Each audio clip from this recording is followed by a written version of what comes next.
guys. Long time no see. Welcome back to my channel and thank you for tuning in. I can't remember the last time I posted on YouTube, but I want to believe like it's sometime in 2024 or 2023. I may be wrong, okay? But you guys, I'm actually here to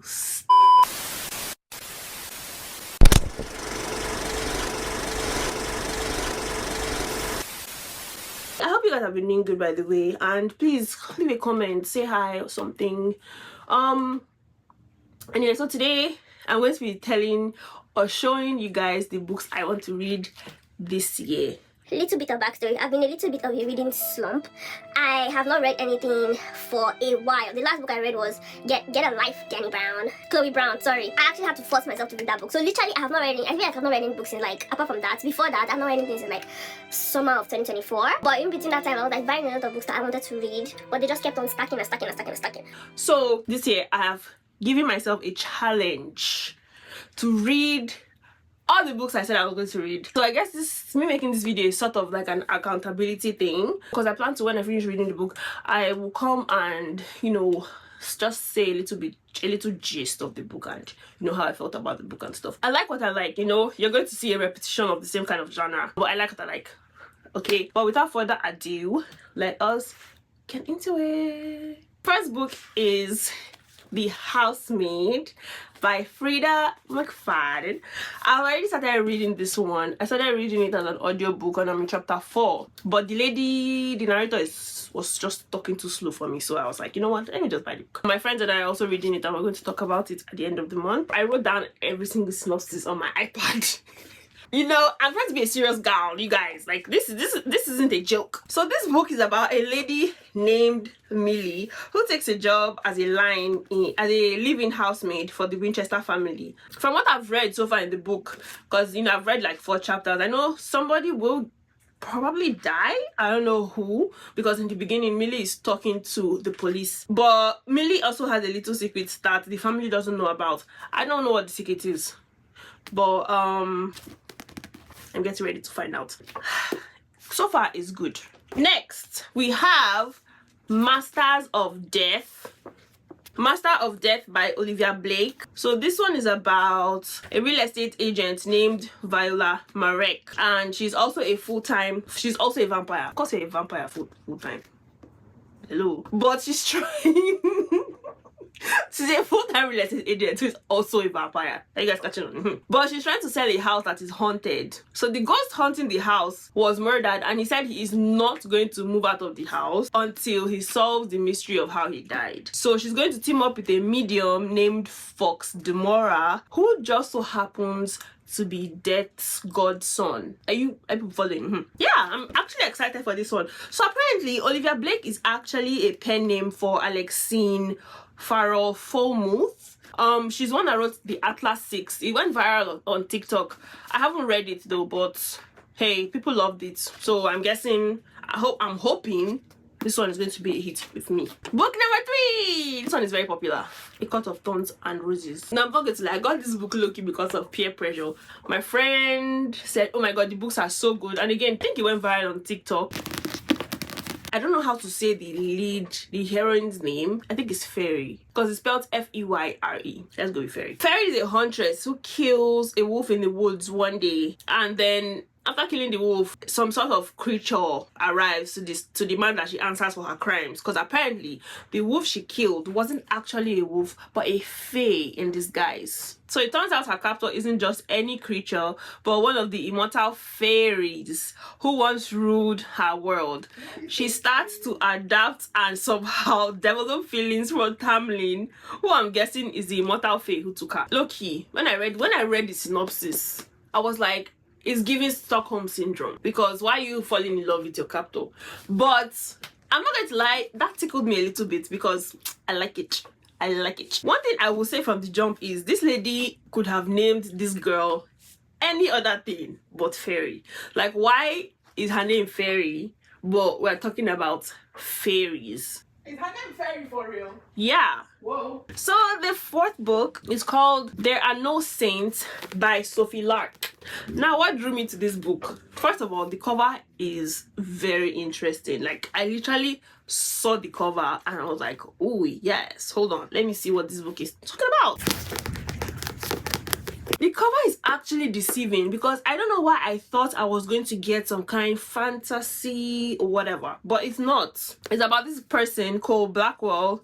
He's like the hottest sculptor in San Francisco. Like, he has clouds, okay, and he's really good at his job, but apparently he's not just an artist, he's also a predator, and the city is his hunting ground. No one knows because he has concealed it very well, but Maria Eldridge, who is the main heroine, is a nobody. She's broke, she's damaged, she works 3 jobs while creating paintings no one will ever see. So her path crosses with Cole and he kind of fixates on her and he begins to stalk her and falls for her, so he doesn't know if he should destroy her or protect her. The thing is, Mara knows he's dangerous, but Cole is the only person who will kind of like acknowledge her art. Maybe I'm not ready. Maybe she's like, okay, so you're killing a few people, but you acknowledge my art, so that's okay. This is a duology.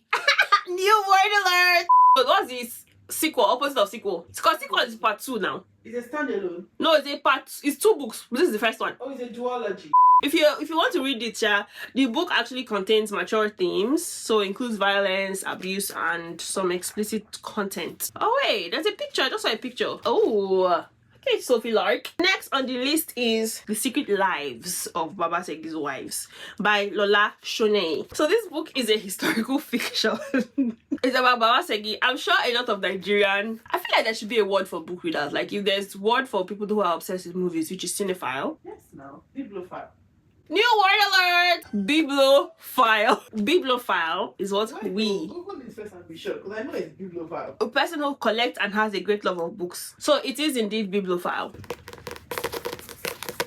So Babasegi is a wealthy businessman in the 1970s. He has 4 wives who all vie for his attention and affection. But when a 5th wife arrives, she's educated, independent, and ready to shake things up. She throws off the balance of the house. So as things unfold, secrets come to light, and the women must deal with the complications of polygamy and their dreams of independence. There's this thing that Nigerian authors do that I don't particularly like. Their stories must be centered around trauma, and I'm not sure if I vibe with that. Like, I was reading what's that book where the girl, she couldn't get pregnant, that she had to climb mountain. Stay with me. Stay With Me. Thank you. I didn't finish Stay With Me because it was just getting a little too.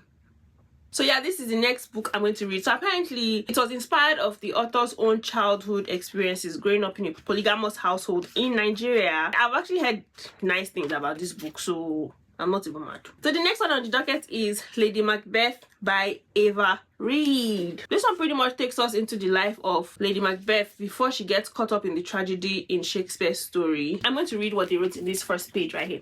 The lady knows the stories, how her eyes induce madness in men. Oh, the lady knows she will be wed to the Scottish brute who does not leave his warrior ways behind when he comes to the marriage bed. The lady knows his hostile, suspicious court will be a game of strategy, requiring all her wiles and hidden witchcraft to survive. But the lady does not know her husband has occult secrets of his own.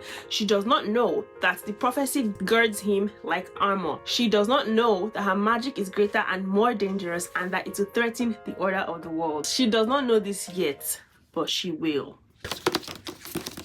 Tell me if you don't read that excerpt or character introduction, you will not be intrigued. Answer that question. So I'm going to read it. Okay, so the next one on the list is The Nightingale's Castle by Sonia Velton. This one is a historical fiction and gothic horror. It's set in 1573 and it's about Countess Elizabeth Bathory. Yes, the same Countess Elizabeth Bathory that is actually infamously known as the Blood Countess, and that is also the main antagonist in the new Castlevania Nocturne. Countess Elizabeth Batteroy, look at how the name just rolls off your tongue, gives birth to an illegitimate child, a girl who is secretly taken to a peasant family in the Carpathian Mountains. Years later, this girl, now 15-year-old Baroka, is sent to work at the castle where the countess resides. So homegirl is scared of the countess because of the countess's reputation of allegedly being cruel to servant girls and also killing them, which is completely valid. So when a plague strikes the castle, a bond forms between the countess and the servant girl. But however, powerful forces move against the countess, and Baroka must navigate her loyalties. Now, what I didn't really understand, I mean, obviously the countess doesn't know that Baroka is her child, allegedly, but Baroka doesn't know either. And the book says, but when powerful forces begin moving against the fierce lady whose wealth and independence threaten the king, where must Baroka's loyalties lie? My thing is, waiting concern Baroka concern loyalties. She's just a servant girl. I don't know.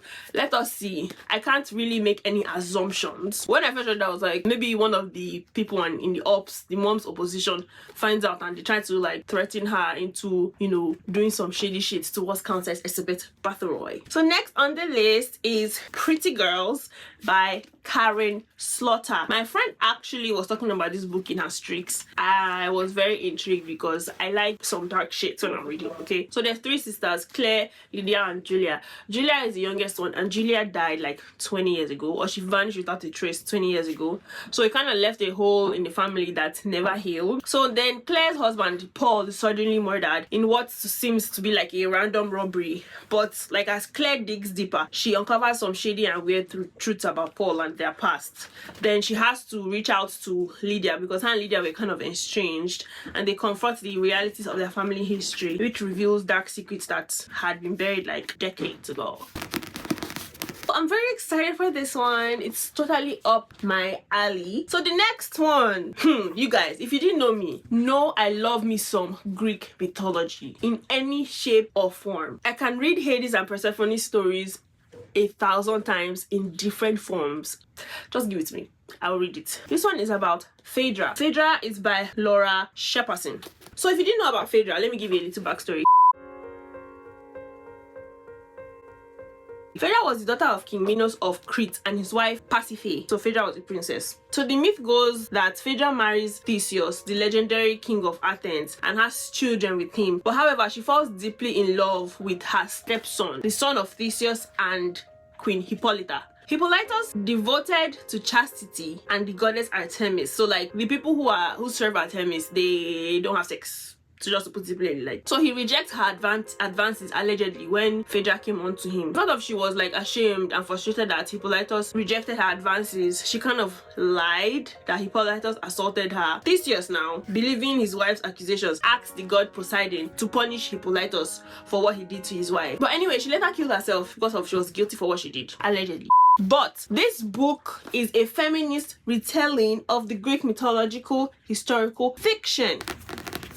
In this book, Phaedra is still the daughter of King Minos, and she's still married to powerful Theseus. But in this one, her stepson Hippolytus assaults her. Like, he just comes and assaults her, and Phaedra is forced to confront the truth and break her silence. And she accuses him publicly. A reckoning begins, challenging the power dynamics in a society where women's voices are often ignored. Phaedra's story is a bold act of defiance against the men who control her fate. I'm excited. So the next one on the list is A Shoestring Theory. What drew me to this book was the cover. I think the cover is pretty interesting. It is a fantasy romance, and it's also LGBTQIA+. So this queer fantasy romance involves time travel, magic, and a complex friends to lovers to enemies to lovers dynamic. So they were friends, then became lovers, then became enemies, then became lovers again. The story follows Cyril Laver, a former Grand Mage who attempts to prevent his kingdom's downfall by traveling back in time. The next one is Half a Soul by Olivia Atwater. So this book is a fantasy romance set in Regency, England. It's about Theodora Ettins. She has been cursed by a fairy, leaving her with only half a soul. The curse makes her unable to feel strong emotions, leading her to be perceived as aloof and socially awkward. To help her cousin find a husband, Theodora attends the London season, where she meets the very ill-mannered Lord Saucier, Elias Wilder. Elias becomes fascinated by Dora's condition and offers to help her, but their growing connection leads them into a dangerous world of fairy affairs. As they navigate societal expectations and magical things, Dora and Elias must confront their own fears and desires. Yes. Isn't that captivating? It is she said it's difficult to find a husband in Regency England when you're a young lady with only half a soul. Say you won't bite. Say you won't bite.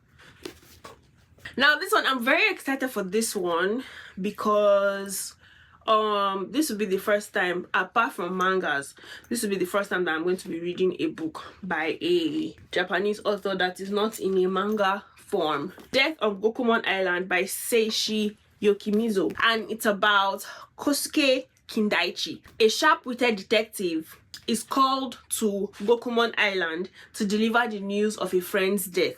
But upon arrival, he learns that the deceased had warned of danger to his 3 sisters. So as Kindaichi delves into the island's secrets, a series of gruesome murders unfolds. Each is inspired by mysterious haikus. So each of the murders is inspired by haikus. I have this of this same author. I'm going to read 2 of his books. So this is the first one, and the second is Honjin Murders. So this story is set in 1937. It's about the Ichiyanagi family is set to celebrate the marriage of their heir Kenzo to school teacher Katsuko Kubo. On the night of the wedding, a gruesome double murder occurs in the family's snowbound mansion, with the victims found locked in a room for which no one could have escaped. Detective Kosuke Kindaichi is called to unravel the mystery, delving into the family's secrets and the complex relationships that bind them. So next on the list, this is also another peer pressure read. I didn't buy it, my sister bought it, but it's a peer pressure read. It's a peer pressure read. The Fourth Wing. It's about Violet Sorrengal, who is 20 years old, and she was just minding her business, planning to live a peaceful life as described, but her mother sent her to the war college to join the Dragon Riders. Yeah, she's a sickly person, so training there actually makes her health get worse. So she tries to navigate the world. She finds herself getting close to some of the cadets, especially Zayden Riorson, who's got more to him than meets the eye. Okay, you know, I don't know if this is a YA novel. I hope it's not, because I find that when I'm reading YA novels, I literally roll my eyes. Also, I really like whatever it is going on here. It looks burnt. It looks burnt. Maybe that's on purpose because, you know, Dragon Riders. But I love it. It's so clever. I love it so much. Okay, so the next one is Bride by Ali Hazelwood. Woohoo!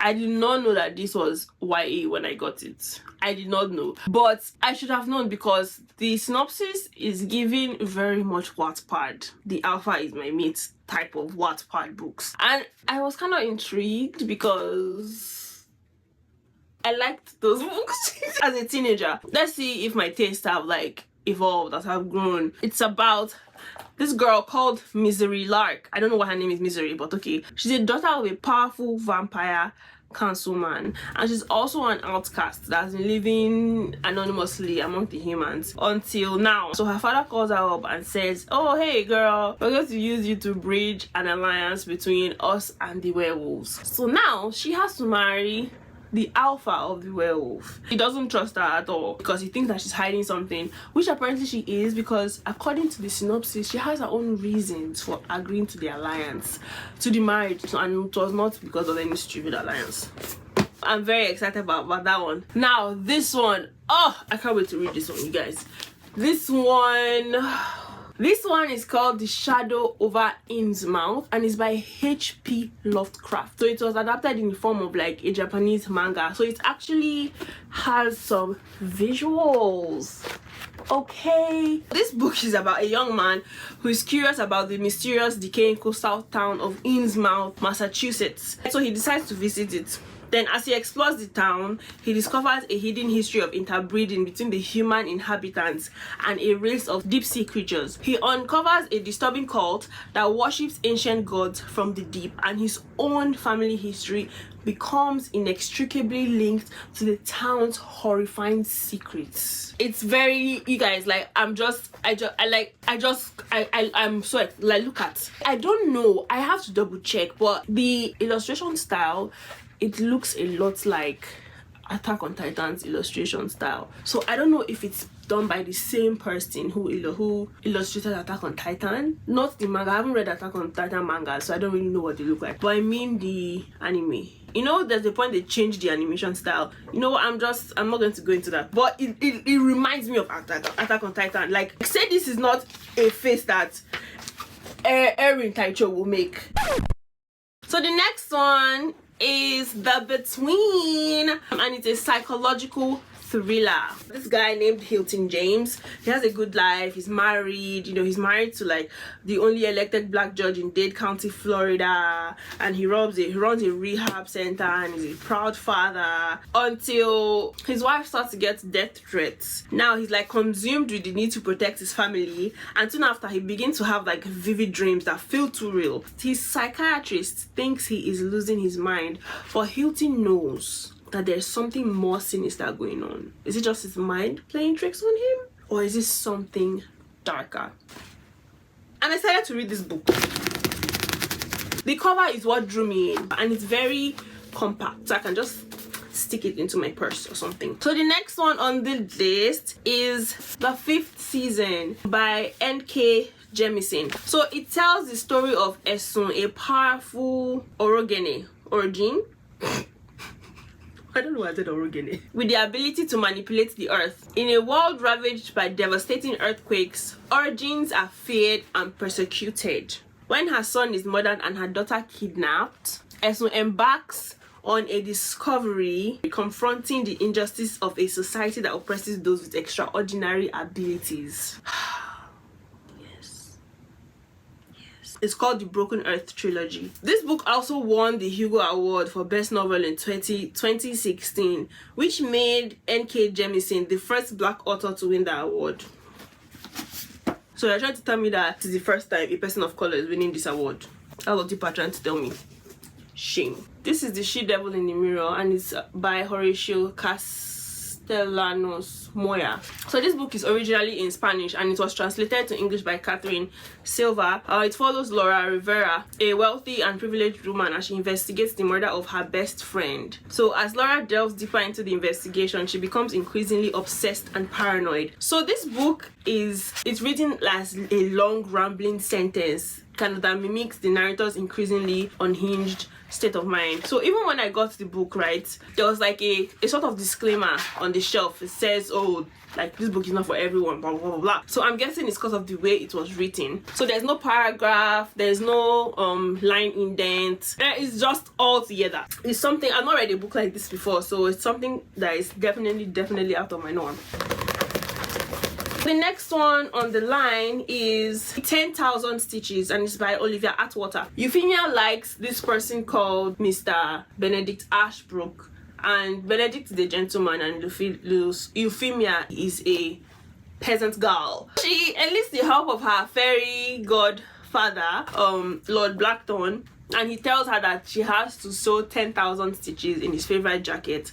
Then he's going to help her get Mr. Ashbrook's hat. So apparently there's a lore or rumor about making deals with magical people, but you know, she would rather make that deal than live her life as a maid, and she's willing to do whatever it takes for a chance at something better. But she has 100 days to make those 10,000 stitches. If not, It's a Regency fairy tale. So the next, don't worry, we're almost done. We have 3 left. After this one, 3 left. I promise you. Take a hint, Danny Brown. It's by Talia Hibbert. It's the sequel of Get a Life, Chloe Brown. If you know about this one, they are sisters. 3 sisters. Chloe, Danica, and Eve. So the first book is about Chloe, the second book is about Danica, the third book is about Eve. This one, Danica kind of has to form a fake relationship with her friend who just happens to be a rugby player because he saved her from something. What it was, I don't know yet. The media caught wind of it, so they pretend to date, and obviously as they date, they actually start to like themselves. Yeah, things go from there. I really liked Get a Life, Chloe Brown. A lot of people say that their first one, this one is their favorite. This Danica one is their favorite. So let me know, because I actually really like Chloe Brown. So the next one is A Discovery of Witches. Dun, dun, dun. I watched the show, and that is kind of what made me buy the book, because the show left me very, very unsatisfied. So I already know what the book is about, but I don't know, I feel like they didn't go in depth as much as I feel like they probably should have. I was like, no, I have to read this book, because ain't no way. Because when I was watching the show, I think like these 2 people fell in love in like the first 2 episodes, because they were like, oh my god, I'm gonna die for you, by the second episode, and I was like, okay. So I just had to get the book. It's about Diana Bishop. She's a historian and a witch. She found this manuscript that apparently every single faction of the supernatural world, the witches, the vampires, the demons, were looking for, and she just happened to stumble upon it. Mind you, she didn't know that she was a witch when she stumbled upon it. So the thing now summons like ancient vampire Matthew Claremont. You know, they start to fall in love, and he kind of gets obsessed, and she gets obsessed, and they have like a forbidden love going on. Y'all know the drill. Oh, you guys, I hope you stuck with me to the end, and if you did, thank you very much. So please don't forget to subscribe, and don't forget to comment and tell me if you read any of these books that I just mentioned, and if you can also give me some book recommendations. I would absolutely love that. Yeah, and that's everything I have for you today, and I hope you guys enjoyed this content, because I'm trying to like diversify my content. Thank you for watching, thank you for liking, thank you for subscribing, and I will see you guys later. Bye.